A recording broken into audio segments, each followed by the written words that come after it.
Hello everyone, Adam here from, oh god, I can't be jumping about today. It's Adam here from 442, but I don't want to do my hamstring because it's becoming a problem. And that's what we're going to talk about today. So, what day are we on today? Well, it is Tuesday the 21st of November. And as of Tuesday the 21st of November, there has been 53 hamstring injuries in the Premier League alone this season, which is up already on last season by 26, which is a bit of a scary trend and correlation. So we're going to look into why that could be happening. And I think some of the reasons are quite obvious. So what is it? Well, it's a battle, I think, between something called money. You may not have heard of it, but money. People at the top of football, the governing bodies, they really like this thing called money. And they want to make a lot of this thing called money.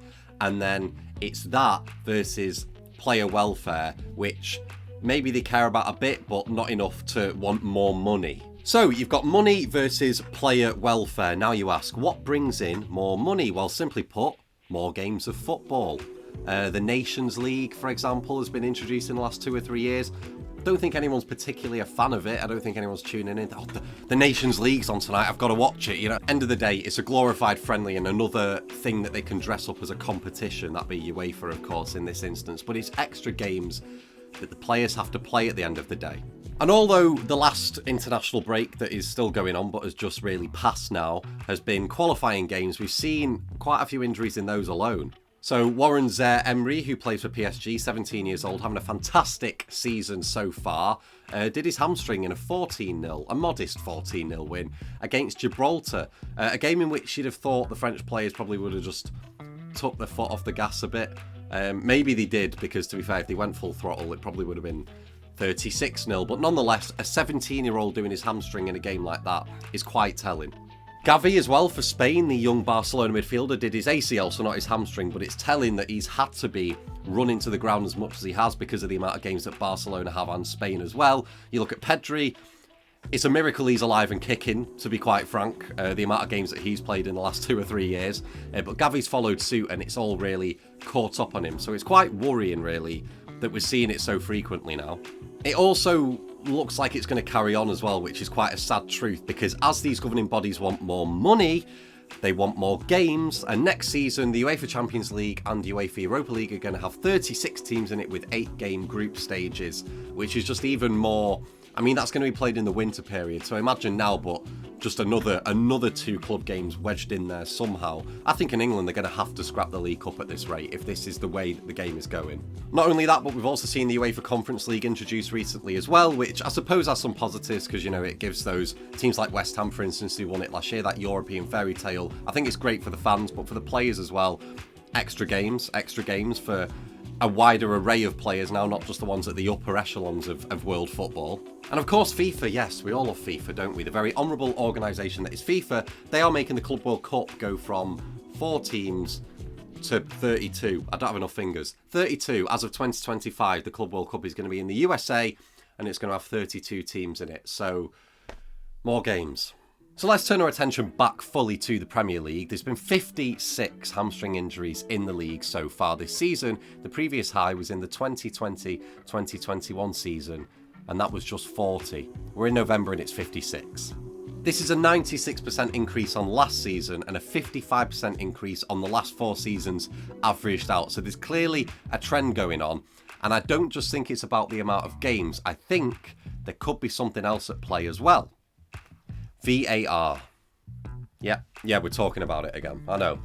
You can't avoid it at the moment, mate. Here we go again. You might recall Tottenham playing Chelsea a couple of weeks back on Monday night, a game in which Chelsea won 4-1, and a game in which Tottenham had 9 men, and a game in which there was about 55 million VAR calls. Yep, you might remember the one. It was pretty eventful.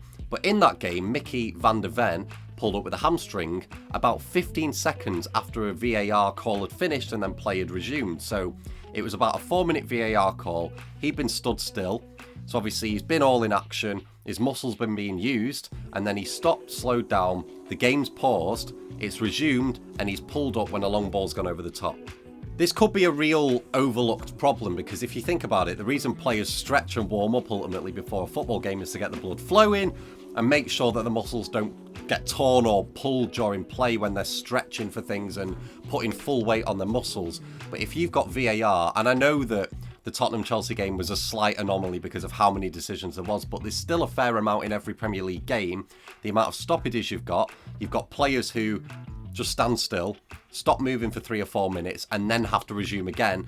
And it's that sort of infrequency of, consistent action for 45 minutes, working the muscles, that could really be straining these hamstrings. I think that the fact there's been a 96% increase in the last year, it can't just be down to game time, because these are fit lads at the end of the day. And, the likes of, your Frank Lampard, Steven Gerrard, these kind of players years gone by, Wayne Rooney when he was younger, they still used to play 60, 70 games a season when they were in their peak. It's probably been a 5-10 game increase, so I don't know if that's enough games to see a 96% increase in 1 year in the Premier League. I think it's got to be a mixture of quite a few variables, and I think VAR could be one. So as if VAR wasn't being debated enough, just for the mere existence of it at the moment, really, it could also be causing another issue. So yeah, the lads in Stockley Park, go and deal with that one as well, because you're going to have the NHS on your case soon.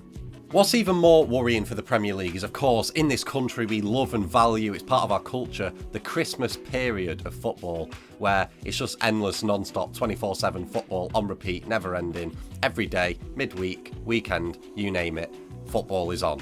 Now, we're not even into that period yet, and the Premier League have stated that no club should have to go less than 60 hours between resting between games. So a 60-hour break between every fixture should be the bare minimum for a Premier League club. However, between the 21st of December and the 2nd of January, Chelsea will only have 143.5 accumulated hours of rest between fixtures in that, 11-day period, 12-day period?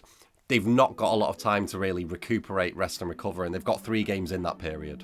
And one final thing that's quite counterintuitive and ironic, really, is that I suppose it's not the Premier League's fault or the owners of Premier League clubs, but with these governing bodies introducing more games of football because they want more money, the Premier League clubs, and clubs around Europe as well at the top teams, your Madrids, Barcelonas, Bayern Munichs, they are all losing money on injury losses as well, being unable to field these players. So the statistic is, last season, all 20 Premier League clubs lost a combined total of 255.4 million on injury losses, which is a 70.8 million rise on the previous campaign before that.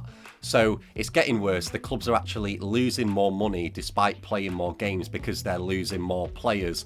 It's a convoluted mess and something needs to change. So what's the viable solution? Well, as it stands, Premier League clubs, or the owners of Premier League clubs, or any club for that matter, haven't really sat down and discussed a solution with governing bodies of leagues or, UEFA and FIFA. There's been no real discussions like that, no real parliamentary procedure to change anything. Pep Guardiola did say 2 months ago, though, that players should perhaps start going on strike just to reduce the game time. If all the players banded together and refused to play, then that would make a statement. And to be fair, I think that could be the most viable option. Regardless, though, regardless of that, though, what is the fix? You can let me know in the comments down below. Should a player strike happen? Should the League Cup be scrapped, perhaps? Is that competition losing its value enough to justify freeing up some space for more Champions League group games? Yeah! More Champions League group games. I don't know. I don't know what the solution is, but it's clearly catching up on the players. The evidence is there. The data's there. So something needs to change. You can let me know what you think it should be. Do not forget to subscribe. We love to see that number going up. I will see you very, very soon. Have a very, very lovely day. Goodbye.